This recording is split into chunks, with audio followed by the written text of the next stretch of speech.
Hi everybody, my name is Dr. Debbie Roche. For some of you that know me, you know I love cells, and I spend a lot of time researching cells and talking about cells and educating people about cells. And so today I really wanted to showcase some things about your immune system that I haven't really been seeing in the media or in the public eye regarding our immune system lately. And so it is one of the factors that greatly impacts our immune system.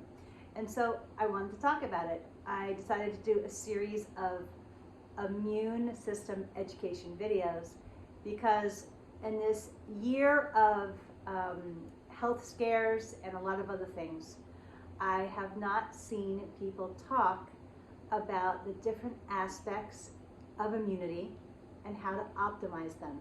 And so I'm such a big believer that knowledge is power. And above my head, you can see a picture of my mom, and that's me probably about maybe 10 or 12 years ago.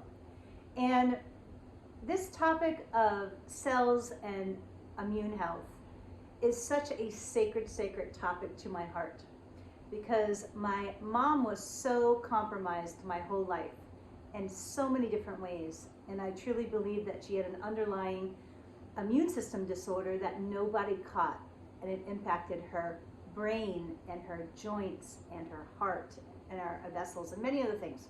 And so this topic is super sacred to me, and let's talk about it. So what is leaky gut? Leaky gut is another term for intestinal permeability. And basically what that means is that your cells of your intestines have little tiny channels in them. And so what happens over time when we're eating too much gluten, when we're too stressed, or we have other things that are generating a lot of inflammation or certain nutrient deficiencies, what happens is that those spaces get bigger. And what happens when those spaces get bigger is that food and bacteria and viruses and a whole bunch of other things can get into our bloodstream, which was kind of like right here if it was an illustration. And so what happens is that when this gets through these bigger holes, our immune system and our body is smart enough to say, hey, these particles of food or these, this type of bacteria is not supposed to be in the bloodstream.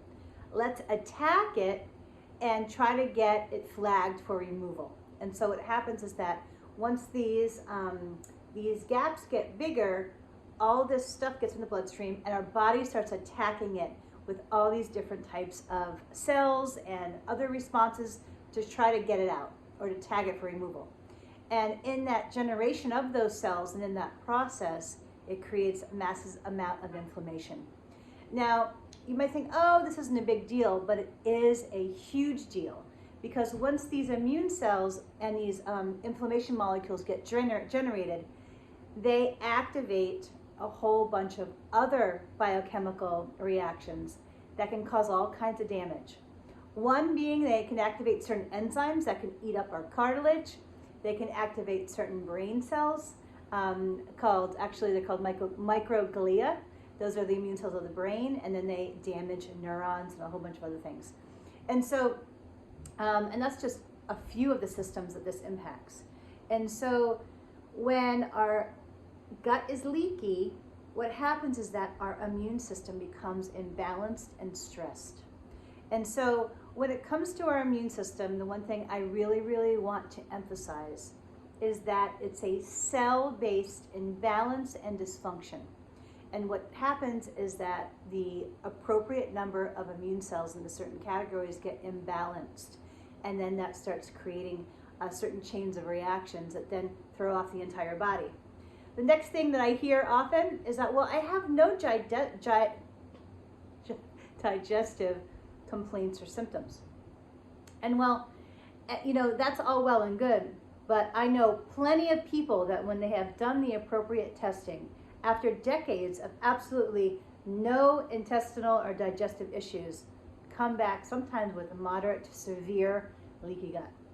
And so if you're having any type of symptom, whether it be joint pain, brain fog, emotional wellness issues, digestive or weight loss issues. So many different symptoms and issues can be linked directly back to some level of immune system dysfunction. And so it is such, addressing leaky gut and looking at that area of the body is so important when looking at immune system health. I wanted to recommend 3 kind of wellness takeaways from this video. These are some things that are helpful when keeping the leaky gut healthy. 1, staying off of sugar, gluten, and bad oils, meaning trans fats. These are going to be the oils that are like in pastries or chips or French fry oils or fried foods. Another thing that can be helpful when trying to help heal up leaky gut or to rebalance and heal those the gaps in those intestinal cells, you can deactivate stress. Imbalances in cortisol, which is an adrenal hormone, get imbalanced when we're experiencing too much stress. And so what happens is that if we are not actively aware of our stress levels, but most importantly, how our nervous system is regulating the stress, because we all have different levels of that based upon our health, our nervous system health. What happens is that as our cortisol fluctuates, it can also damage the tight junctions, which are the little things that keep those intestinal cells connected and strong. They can damage that as well. Also, you can do testing for parasites and bacteria and viruses in the digestive tract. Also, there are a few nutrients that can be helpful for the gut lining. The top 2 nutrients that I see most out there that people talk about are going to be glutamine, zinc, vitamin C, and aloe is actually a very helpful add-on to helping to heal the tight junctions. If anybody has any questions, I'm super passionate about this topic, and I'm always happy to educate in any way I can. So blessings, take care, and be well. Bye-bye now.